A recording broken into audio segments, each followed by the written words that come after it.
Ang pag-ibig nga naman, sumasabit kahit sa jeep na biyaheng monumento, kahit pa tulog ang pasaherong dalaga na naispatan naman ng kanyang nakasabay. Marami sa mga sumasakay ng jeep, naaalikabukan, nakikipagsiksikan, natatraffic, at kung minamalas pa, nadudukutan. Magnanakaw! Pero si Tin, nakatulog na nga't lahat sa jeep, nagka-love life pa. E di, ikaw na.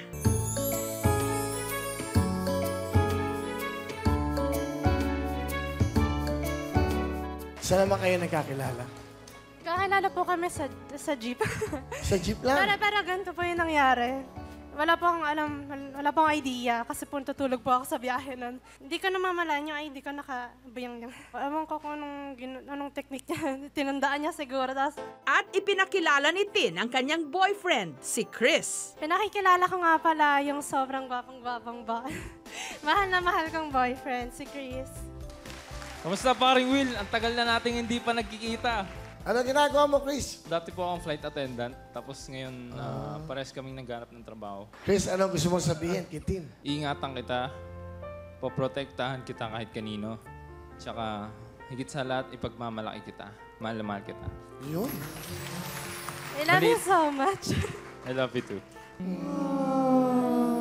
Nakaingit naman tong ano na to sa Willie Paul. Pwede ba ako maging contestant dito?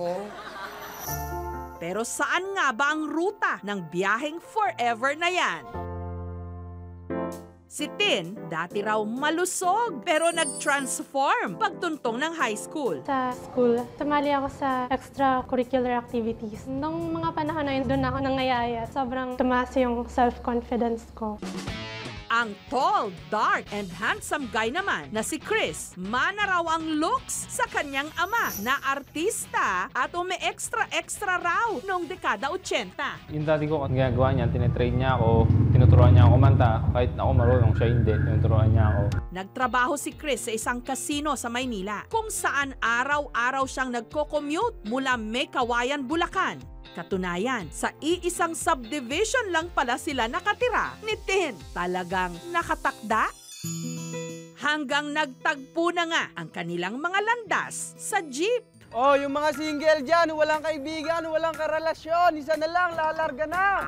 Papasok ako nun. Kulang ako sa tulog. Noong mga time na yun, palagi naman. Kasi may thesis ako nun. Since taga Bulacan ako, tapos ang school ko sa Manila, talagang yung biyahe na sobrang haba, doon ko minsan binabawi yung tulog ko. Nagulat ako, bigla may sumakay na lalaki. Hindi ko naman siya masyado pinansin kasi normal lang naman yun. Tapos sumakay siya sa tabi ko, kahit masikip. Unang-una ko siyang nakita, papasok ako sa work. So, biksig ako doon. So, nung napatingin ako,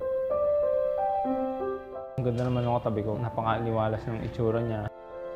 Nakita ko siya tulog lang buong biyahe. Mainit, siyempre ako nagpapaypay ako. Tapos napansin ko parang hindi siya maarte. Kasi kahit pawis ako, nakadikit siya sa akin. So ang ginawa ko, pinaypayan ko lang siya. Para daw. Nakita ko lang yung ID niya nung may bumaba. Tinignan ko yung pangalan. Kinabukasan, sinerch ko siya, tapos konting kwentuhan, nagpakilala ako sa kanya. Nung time na yun na unang nagkausap kami, talagang wala pa. Medyo boring kasi busy siya, busy rin ako. Parang gusto ko lang siya magiging kaibigan. Wala namang spark pa. Hanggang taong 2016, muli silang nagkaroon ng komunikasyon nang dahil lang sa online games. Para makaproceed ka sa next level, kailangan mo mag-invite ng friends na maglaro din. Nag-send ako ng random messages sa mga Facebook friends ko. Isa si Chris doon. Nagulat ako, nag-reply siya. Sabi niya, ano to, Digimon? Nung time na yun, doon na lang ulit kami nag-usap, nagkamustahan. Parang nagka-interest ako kasi parang laki ng pinagbago niya. Lalo nang nagkakwentuhan kami, pinakilala ulit niya yung sarili niya. Ako rin ganun. Tinatawagan ko siya pa ulit-ulit. Tapos nung pang-umaga naman ako, sabay kami pumapasok. Yun yung pinaka-bonding namin. Doon kami nagkakilala, doon kami nagkapalagayan ng loob. Si Chris na love at second sight na raw. Yung way ko ng panliligaw sa kanya, pinakita ko lang kung ano ako. Although tinry ko magbigay ng bulaklak sa kanya. Sabi niya, hindi daw practical kasi malalanta lang. Natuwa ako kasi nakita ko, ang simple naman nito.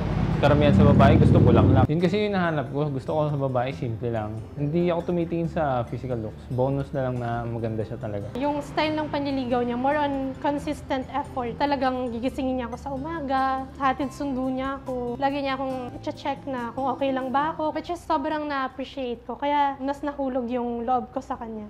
Pagkatapos ng ilang buwang ligawan, Hindi na nagpapreno ang dalawa. Sila na. Napao niya ako sa tiyaga niya.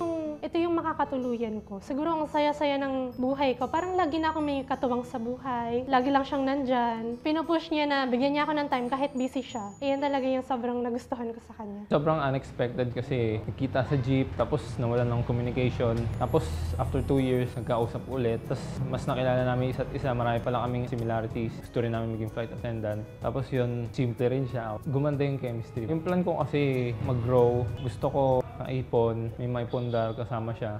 Natupad na rin ni Chris ang kanyang pangarap na maging FA o flight attendant. Pag-graduate ko, gusto ko mag-flight attendant. Siyempre, tinrain ko muna yung sarili ko na umarap sa tao, paano magsalita. Pagkatapos ng ilang years, tanggap ako.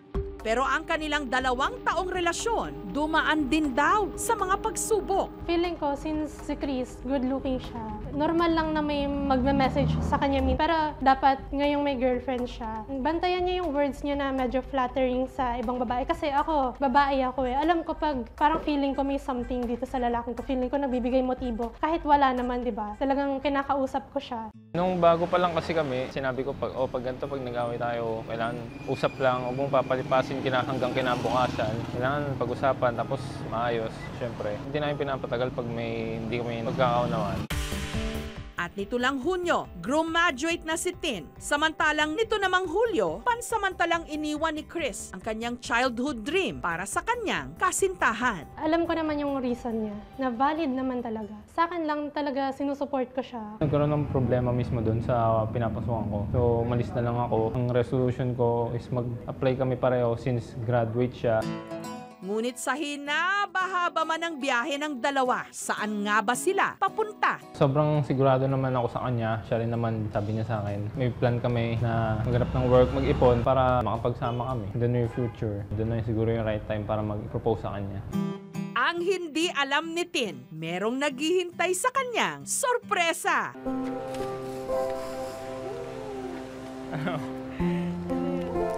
Sa haba ng binyahe natin, parang ayoko na pumakas. Dahil alam naman na ng buong mundo, may gusto sana ako tanong sa'yo. Hindi ba yun? Ano?